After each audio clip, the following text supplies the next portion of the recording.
అసలు సమాజం ఎటుపోతుంది? సొంత తల్లిని అతి కిరాతకంగా చంపిన కూతురు అని చెప్పొచ్చు. అది కూడా 10వ తరగతి చదువుతున్న తన కూతురు కేవలం ఇన్‌స్టా వాడొద్దు అని చెప్పినందుకు, అదే విధంగా తన ప్రియుడిని పిలిపిచ్చి ప్రేమించింది అని చెప్పి తల్లి ఎంత మందలిచ్చిందనే ఒక కక్ష పెట్టుకొని అతి కిరాతకంగా ప్రియుడిని పిలిపించి మరి తన తల్లిని చంపింది అంటే అసలు ఎటు పోతుందో సమాజం కూడా అర్థం కాని పరిస్థితి నెలకొనిందని చెప్పొచ్చు. ఈ అన్ని సంఘటనలకి సంబంధించి ఇప్పుడు మనతో పాటు మాట్లాడడానికి బీజేపీ లీడర్ అలాగే సైకాలజిస్ట్ యమునా పాఠక్ గారు మనతో పాటు ఉన్నారు. ఆవిడతో మాట్లాడి అసలు ఎందుకని ఇలాంటి వాతావరణం నెలకొంటుంది, 10వ తరగతి చదువుతున్న విద్యార్థినికి ఇలాంటి క్రైమ్ చెయ్యాలి అన్న ఆలోచనలు ఎందుకు వస్తున్నాయి అనే పూర్తి వివరాలు కూడా తెలుసుకునే ప్రయత్నం చేద్దాం. నమస్తే మేడం. చూడొచ్చు, మీరు 10వ తరగతి చదువుతున్న ఒక విద్యార్థి తన తల్లిని అతి కిరాతకంగా చంపడం అంటే అది మామూలు విషయం కాదు. అంటే పెన్ను పట్టుకోవాల్సిన విద్యార్థి కత్తి పట్టుకుందంటే అసలు ఏంటి మేడం ఇది? ఎటు పోతుంది? ఎందుకంటే పెన్ను పెట్టుకోవాల్సిన విద్యార్థికి మనం చిన్నప్పటి నుంచే మొబైల్ ఫోన్లు ఇచ్చేస్తున్నాం. కాబట్టి యాంత్రికంగా మనమే మారుస్తున్నాం. చిన్నప్పటి నుంచి పిల్లలు ఎవరైతే తల్లి, తండ్రి పర్యవేక్షణలో ఉండాలో వాళ్ళ ఆలనా పాలన చూడాల్సిన తల్లిదండ్రులు వాళ్ళను చిన్నప్పటి నుంచి అంటే ఊహ తెలియని వయసు నుంచి వాళ్ళ చేతుల్లో ఆ పసికందులుగా పుట్టినప్పుడే వాళ్ళ లేత చేతుల్లో వాళ్ళు ఇవ్వాల్సింది, వాళ్ళు కురిపించాల్సింది ప్రేమ, ఆప్యాయత. ఇలాంటివన్నీ పక్కన పెట్టేసి ఒక యాంత్రికంగా మార్చి యంత్రాలను ఇస్తున్నారు. సో పిల్లలు కూడా అలాగే అయిపోతున్నారు. వాళ్ళకి ఎక్కడైనా హ్యూమన్ ఎమోషన్స్ ఉన్నాయా, ఫీలింగ్స్ ఉన్నాయా, రెస్పెక్ట్ ఉందా, ప్రేమ అని తెలుసా, అనుబంధం అంటే తెలుసా, బంధం అంటే తెలుసా, బాంధవ్యం అంటే తెలుసా, అనుభూతి, ఇలాంటి అనుభూతులు లేకుండా పిల్లలు పెరుగుతున్నారు. దీనికి కారణం ఏంటంటారు? మనమే చేస్తున్నాం. అంటే తల్లిదండ్రుల మిస్టేకే అని నేను అంటాను. ముమ్మాటికి 100% అది పేరెంట్స్ మిస్టేకే అంటాను. వాళ్ళకి ఎటువంటి నైతిక విలువలు లేకుండా ఒకప్పుడు మీరు చూడండి, ఒకానొకప్పుడు ఒక 20, 30 సంవత్సరాల కిందట కూడా, 40 సంవత్సరాల కిందట కూడా మన తరం మనం చిన్నగా ఉన్నప్పుడు ఏంటి, మన అమ్మమ్మలో, నాయనమ్మలో కూర్చోపెట్టి కథలు చెప్పేవాళ్ళు, సుమతి శతకాలు చెప్పేవారు, బద్దన రాసిన సుమతి శతకాలు చెప్పేవాళ్ళు, వేమన శతకాలు చెప్పేవాళ్ళు. ఇలా శతకాల రూపంలో పిల్లలకు మారల్ స్టోరీస్ చెప్పేవాళ్ళు. చెప్పి ఈ కథలో నీతి ఏంటి నాన్న అని అడిగేవారు. అది జరుగుతోందా ఇప్పుడు? ఏమాత్రైనా జరుగుతోందా? రామాయణ, మహాభారత, భాగవతాలు చెప్పి ఇందులో ఈ కథలో సారం ఏమిటి, ఈ కథలో నీతి ఏమిటి, మనం ఎలా ఉండాలి అని చెప్పేవారు. చెప్పి పడుకునేటప్పుడు దీనిలో నువ్వు నేర్చుకున్న నీతి ఏంటి అని అంటే పిల్లలు చెప్పేవాళ్ళు. ఇది నేను నేర్చుకున్నాను, అబద్ధం చెప్పకూడదు, దొంగతనం చేయకూడదు, పరులను బాధ పెట్టకూడదు, అమ్మ నాన్నని గౌరవించుకోవాలి. మన వేదాల సారమే చెప్తారు కదా, మాతృదేవో భవ, పితృదేవో భవ, ఆచార్య దేవో భవ, అతిథి దేవో భవ. ఎక్కడ పాటిస్తున్నాం, ఎక్కడ చెప్తున్నాం? ఇంట్లో అమ్మ నాన్న అంటే గౌరవం లేదు, అటు విద్యాలయాలకు వెళ్తే గురువు అంటే గౌరవం లేదు, హేళన. ఇంకా అతిథి అంటే మర్చిపోండి, పక్కనోడు ఎలా ఉన్నారో కూడా ఎవరికి తెలియదు. ఎందుకంటే ఈ రోజుల్లో మనుషులు ఒక ఇళ్లల్లో ఉన్నా కూడా యంత్రాల్లా బతుకుతున్నారు. ఎవరి రూమ్లో వాళ్ళు ఉంటున్నారు, ఎవరి రూమ్లో వాళ్ళు లాక్ వేసేసుకుంటున్నారు. పిల్లలు ఏం చేస్తున్నారు తల్లికి తెలియదు, తల్లి ఏం చేస్తుంది తండ్రికి తెలియదు. అంటే ఎవరికి వాళ్ళకి కూడా డిటాచ్డ్గా ఉంటున్నారు. ఎటువంటి అటాచ్మెంట్ లేకుండా డిటాచ్డ్గా బతుకుతున్నారు. కాబట్టి ఈ యాంత్రిక ప్రపంచంలో మరి మనం మారలేమా అంటే ఖచ్చితంగా మారే అవకాశం ఉంది. ఎందుకంటేనండి, నెగటివిటీ ఎంత ఉందో అంతకి మించి పాజిటివిటీ కూడా ఉన్నది. కాబట్టి మనం ఏంటంటే పాజిటివ్ యాటిట్యూడ్తో పాజిటివిటీ వైపు అడుగులు వేయాల్సిన అవసరం ఉంది. మన పిల్లల్ని కండిషన్ చేయాల్సిన అవసరం ఉంది. నేను ఎప్పుడు అంటూ ఉంటాను, కనీసం ఒక్క పూటైనా అందరూ కలిసి భోంచేస్తున్నారా అని. పొద్దునంటే హడావిడిగా అందరూ వెళ్ళిపోతారు. కనీసం సాయంత్రం డిన్నర్ టైం అయినా అమ్మ, నాన్న, పిల్లలు, ఆ ఇంట్లో పెద్దవాళ్ళు, ఒకప్పుడు పెద్దవాళ్ళు ఉంటే ఒక సంరక్షణ, బాధ్యత ఉండేది. వాళ్ళు చూసుకునేవారు బాబోగులు. ఈరోజు పిల్లలకు కూడా ఏంటండి, మా కౌన్సిలింగ్ కాల్స్ వస్తూ ఉంటాయి. మా అమ్మ బిజీ, మా నాన్న బిజీ, మరి నేను ఒంటరితనంతో ఉన్నాను. ఆ ఒంటరితనంలో వీళ్ళు ఏం చేస్తున్నారంటే, యాంత్రికంగా మారుతున్న వీళ్ళు ఈ వాట్సాప్‌లు, తర్వాత మీకు సోషల్ మీడియా, డేటింగ్ యాప్స్ ఎక్కువైపోయాయి. అంటే వీటి మీద నియంత్రణ లేదు. ఎందుకంటే ఈ అడల్ట్ కంటెంట్ అనేది ఎంత చెత్తగా నియంత్రణ లేకుండా ఉంటుందంటే, ఓటీటీ ఈజ్ అనదర్ ప్లాట్‌ఫార్మ్. వీటి మీద కూడా నియంత్రణ లేదు. కాబట్టి పిల్లలు ఏం కంటెంట్ చూస్తున్నారో తెలీదు. చూస్తున్న వాళ్ళ మనసులు కలుషితమైనప్పుడు వాళ్ళని కంట్రోల్ చేసేవాళ్ళెవరు?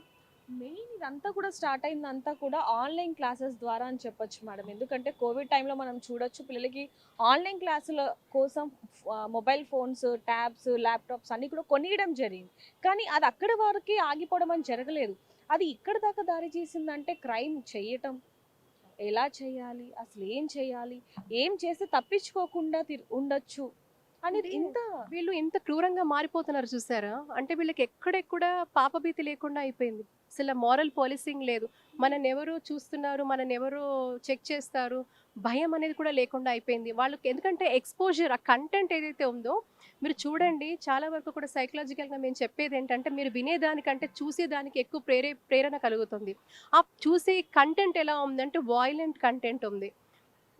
ఈ సెక్షువల్ కంటెంట్ ఉంది, వాయిలెంట్ కంటెంట్ ఉంది, నియంత్రణ లేదు, పెద్ద జోకులు, అడల్ట్ జోక్స్, అసలు ఏ మాత్రం కూడా నియంత్రణ లేదు. కాబట్టి దీనికి ఏంటంటే నేనేమంటానంటే ఎప్పుడైతే తల్లి, తండ్రి వాళ్ళ పర్యవేక్షణలో పిల్లలు పెరుగుతారో ఇలాంటివి ఏమన్నా ఇప్పుడున్న సమాజంలో, ఇప్పుడున్న ఆధునిక పోకడల్లో ఇటువంటివి వచ్చినా కూడా నియంత్రించుకునే ఒక నియంత్రణ, ఆ ఒక సెల్ఫ్ కంట్రోల్ పిల్లలకి రావాలి అంటే తల్లి, తండ్రి చాలా కూడా వాళ్ళకి ఒక ఆ కంఫర్ట్ ఇవ్వాలి, వాళ్ళకి అటాచ్మెంట్ ఉండాలి, వాళ్ళలో ఒక అఫిలియేషన్ ఉండాలి.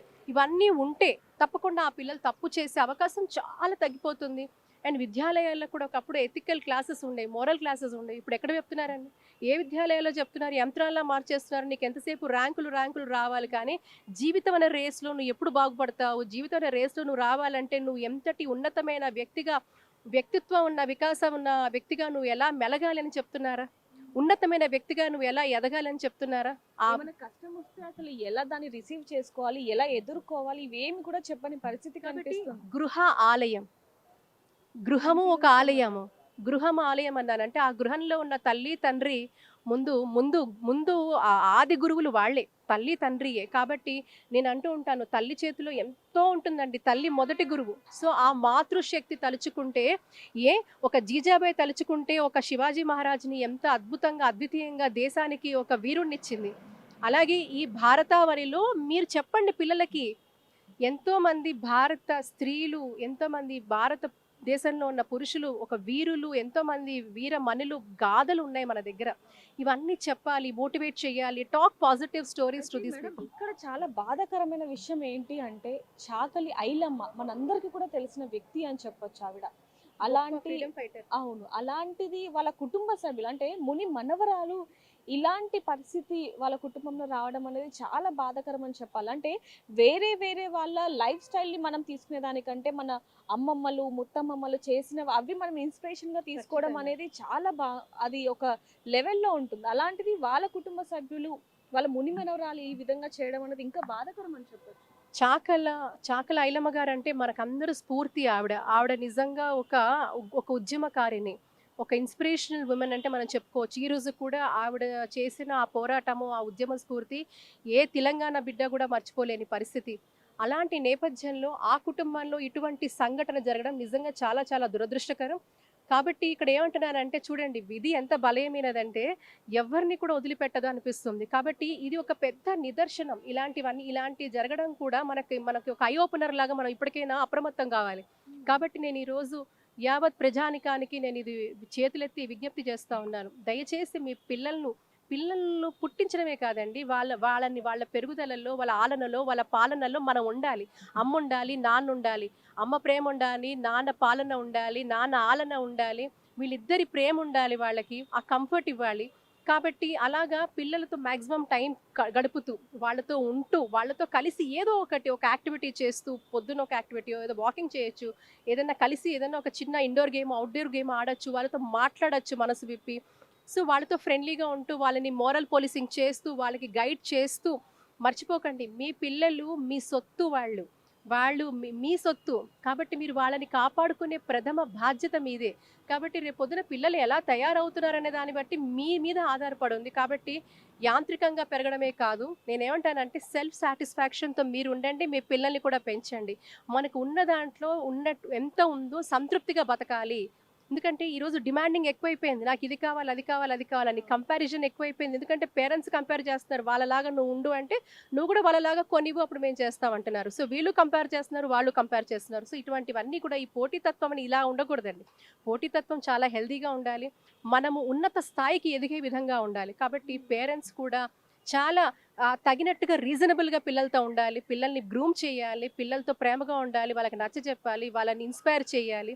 ఎందుకంటే తల్లి తండ్రి వాళ్ళ జీవితాల్లో హీరోస్ అండి. సో మీరే you should be the super heroes for your child you should be the super hero.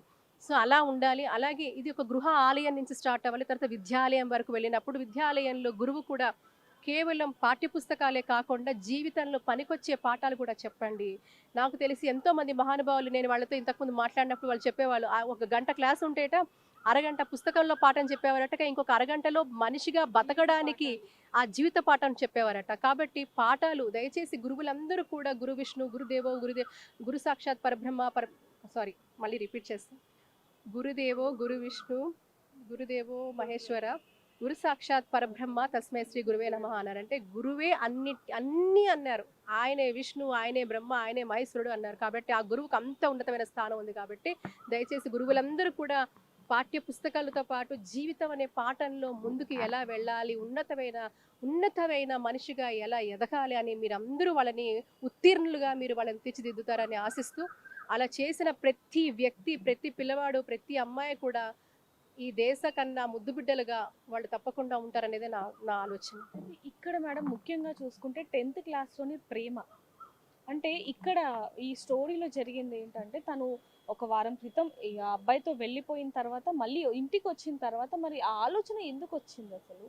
ఆ ప్రియుడితో కలిసి వాళ్ళ అమ్మ ఎవరైతే అంజలి గారు ఉన్నారో తను పూజ చేస్తూ ఉంటే ఒక్కసారిగా దుప్పటిని ముఖం మీద ఏసేసి కత్తితో ఆ పీక మీద నరకడం అనేది గొంతు మీద అంటే ఒక కూతురు ఒక తల్లిని చంపాలి అంత క్రూరంగా అంటే చిన్నప్పటి నుంచి లాలించి పాలిచ్చి ఆ కథలు చెప్పి ఇవన్నీ పెంచిన తన తల్లిని అంత సోషల్ మీడియా ఇన్ఫ్లుయెన్స్ ఎంత దారుణంగా ఉంది, ఎంత భయంకరంగా ఉంది, ఎంత నియంత్రణ లేకుండా ఉంది అనే దానికి ఇది నిదర్శనం అండి. ఇది చాలా చాలా బాధాకరం. మళ్ళీ మళ్ళీ అనిపిస్తోంది నిజంగా ఆ కుటుంబానికి ఇలాంటి జరగకూడదు. కానీ ఇదంతా ఒక పెద్ద ఐ ఓపెనర్ అయ్యి ఉండాలి. నేను నిజంగా ఈరోజు ప్రభుత్వాన్ని కూడా అప్పీల్ చేస్తున్నా. ఎందుకంటే లేత మనసులు పిల్లలు ఎంతలాగా వీళ్ళు విచ్ఛిన్నం అయిపోతున్నారు. కాబట్టి తప్పకుండా ఓటీటీ ప్లాట్ఫామ్స్ మీద, సోషల్ మీడియా మీద వచ్చే కంటెంట్ మీద కూడా ప్రభుత్వము తప్పకుండా మీరు కూడా కొన్ని రెగ్యులేషన్స్ తీసుకురండి.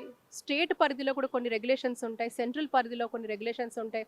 ఈరోజు నేను టోటల్గా గవర్నమెంట్ కూడా అప్పీల్ చేస్తున్నాను. ఇంతటి చాలా కూడా బాధాకరమైన వాటిలో మనం చూస్తున్నాం. దీని మీద తప్పకుండా నియంత్రణ ఉండాలి.